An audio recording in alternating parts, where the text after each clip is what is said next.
The Cosmere is a collection of fantasy novels by Brandon Sanderson, all set within the same universe.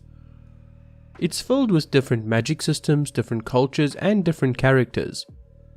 You'll experience love, anger, hate, betrayal, and a whole host of other emotions as you read through the Cosmere. But one thing you may not have expected to feel when reading the Cosmere is fear. The kind of fear that chills your blood and covers your skin in a thin layer of sweat. You see, in the Stormlight Archive, there are these supernatural forces that strike fear in the hearts of many. These forces are the Unmade, incredibly powerful spren that can cause untold destruction and devastation. These Unmade are eldritch-level horrors and are reminiscent of lovecraftian cosmic beings that the human mind can barely comprehend. In my last Cosmere Q&A video, I left the floor open for you guys to request the next video topic. Bill MC requested a video on the Unmade, and I'm all too pleased to oblige. If you have any questions or topic suggestions for the Cosmere Q&A series, please leave a comment below. If I can make a video out of it, you'll see it show up in the not too distant future. Anyway, let's get to the Unmade, shall we? What are they?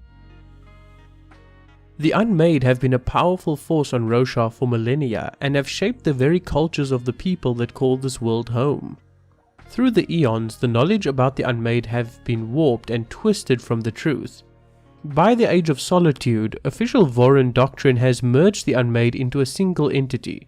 Some Ardents, however, will tell tales of the individual Unmade regardless. They are referred to as spirits of the void, or 9 shadows that moved in the night. They feature in songs, stories, and folk tales, and are often considered to be the princes of the Voidbringers in these stories. Tales tell of them corrupting human and spren alike, and often so many powers are ascribed to them that it's difficult to tell fact from fiction. There's not a lot of proper scholarly work done on the Unmade, and thus we know very little of them. But we know that both humans and singers alike fear bringing the eyes of the Unmade upon them. So what do we actually know about the origin of the Unmade? Well, we know that they were around long before human civilization, and that while they were not necessarily made by Odium, they were unmade by his hand. This means that Odium did something to the investiture within the Unmade that bound them to his will and changed them fundamentally in other ways. It is believed Odium could likely repeat the process on any of the Unmade and effectively strip them of any memories and power for a short time should they decide to rebel against him. In unmaking these incredibly powerful spren, Odium trapped them halfway between the physical realm and the cognitive realm. Some will manifest more greatly in the physical realm if they stay in one place for too long, or if they are pulled through by powerful emotions. The manifestation of them in the physical realm can take many forms and often result in phenomena associated with specific Unmade. And while some Unmade are essentially mindless forces of nature, others are incredibly intelligent and cunning in their actions. History and origins. During the desolations of the past, the Unmade would often act as powerful agents of Odium and would either lead some of his forces or aid them in some other way by means of their unique abilities. Between desolations, however, the Unmade would lose their bond with Odium and would become less active on Roshar. They would still lurk around in a diminished capacity, but not nearly to the extent as during a desolation. Since the last desolation where the heralds abandoned the Oath Pact, the Unmade have been slowly wallowing around Roshar, acting on their own whims and decisions with no link to Odium. There was a period 2,500 years after the Oath Pact was broken when one of the Unmade became more active and found a way to give singers forms of power. This resulted in a false desolation that ultimately resulted in that Unmade being captured.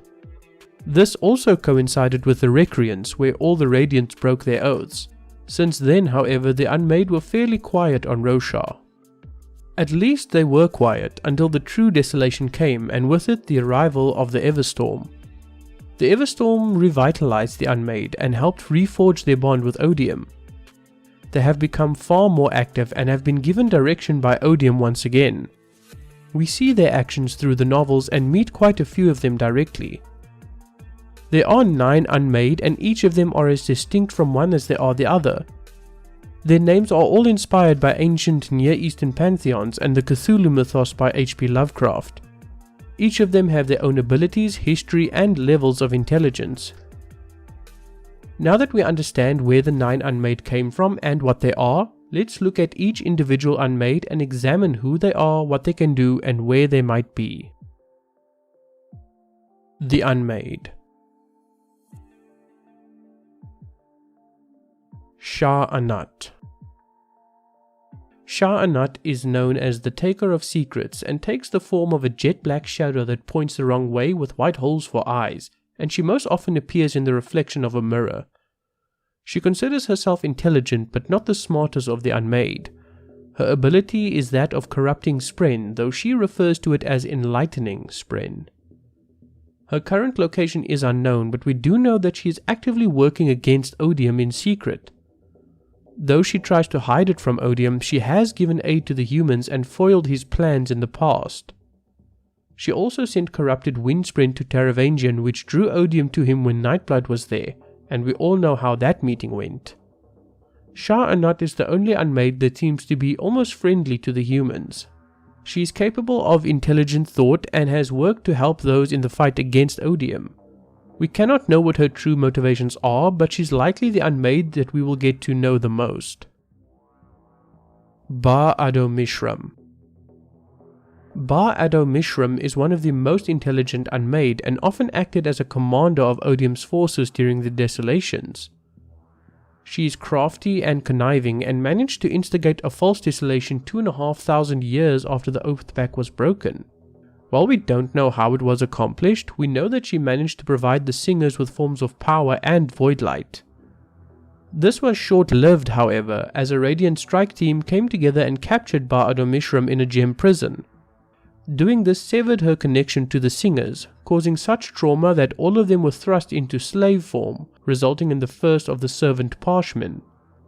The capture caused a lot more on Roshar to break, and the Herald Kalak believes that a part of Roshar will always be broken until she is released. A popular fan theory is that the capture of Ba-Ado-Mishram is what caused Spren to become Deadeyes when the Recreants happened. We know that broken bonds didn't cause that effect before the Recreants, and the Recreants happened right after the Radiants managed to capture Mishram. We'll have to see in future books if this theory holds true though. Nergaal. Nergaal is a completely mindless Unmade that almost never physically manifests in the physical realm. It is closely associated with battle rage and takes pleasure in violence and death. Whenever he does manifest, he does so as a roiling red mist undulating with the shapes of men fighting and dying. Nergaal's common manifestation that he causes when moving around Roshar is the thrill the Alethi are so well known for. It's a battle rage that pushes people it affects much further than they would have gone normally in a fight. Nergaal likely resided in Alethkar for a long time due to how war-focused their society is. Re-Shephir. Re-Shephir is also known as the Midnight Mother and takes the form of a black, tarry substance that can flow over all surfaces with the appearance of screaming faces bubbling to the surface. Her primary ability is to spawn what is known as Midnight Essence, which is a type of spren that can take the form of living creatures and humans. Re-Shephir is mindless like Nergaal and is attracted only to violence and pain, though not in the same way that Nergaal is. She infiltrated Urithiru before the Recreants and was captured by a Lightweaver. After the Recreants, she escaped and resided in Urithiru for millennia. Her current location is unknown. Ashertmarn. Ashertmarn is another mindless Unmade and is also known as the Heart of the Revel. When it appears in the physical realm more, it takes the form of a gigantic black inhuman heart with large black veins growing into the ground. The effect it manifests is a complete loss of the individual's inhibitions, driving them to debauchery and excess, often to the complete loss of their sanity. Ashertmarn's current location is unknown, though he was last seen in Yelig-nar. Molach. Molach is an unmade that we've never seen the physical form of, and while we don't know for sure if it has intelligence or not, we do know the manifestation of its presence in an area. Molach is associated with the precognitions and visions of the future, as its presence causes death rattles in dying individuals. It resided in Kharbranth for a while before relocating to the Horneater Peaks. We know that Rock is headed to the peaks and that the next novella before Book 5 will be from Rock's perspective, so there's a chance we will learn more about this unmade soon. Yelig-nar. Yelig-nar, also known as Blightwind, is an unmade that is quite different from the rest of the unmade. You see, Yelig-nar has no physical appearance and his influence is limited to only a single person at a time. Yelig-nar binds with humans or singers who swallows his gemstone. This will grant the person access to all 10 surges and will alter their appearance to have crystals growing from their skin and a black wind that surges around them. Of course, caution is to be advised against bonding with Yelig-nar. Only those who can control him should do so, as failure will result in the unmade taking control of the host. We do not know where Yelig-nar went after he was separated from his host Amram at the end of Oathbringer. Dai-Gonathus and Kemarish. The final two unmade are ones we know very little about. Dai-Gonathus is also known as the Black Fisher. While he may have been involved in the scouring of Amia, he hasn't shown any recent signs of being active on Roshar. Other than this, there seems to be no further solid information on Dai-Gonathus. Kemarish is known as the Dust Mother and is often conflated with the Night Watcher. We have no real information on her other than knowing her name is used as a curse in Bavland. There is some lore around her, but she has not been active since the Oath Pact was broken, and thus we have no real information on her. I'm certain that Brandon Sanderson will likely give us more information on these unmade in future books, but for now we don't know much about them. But that is all from me for today, guys. If you enjoyed the video, please consider subscribing, and if you have any questions or topics you'd like to see me cover, let me know in the comments below. Anyway, that has been it for now. My name has been Raven, thank you very much for watching, and I'll see you next time. Take care, everybody.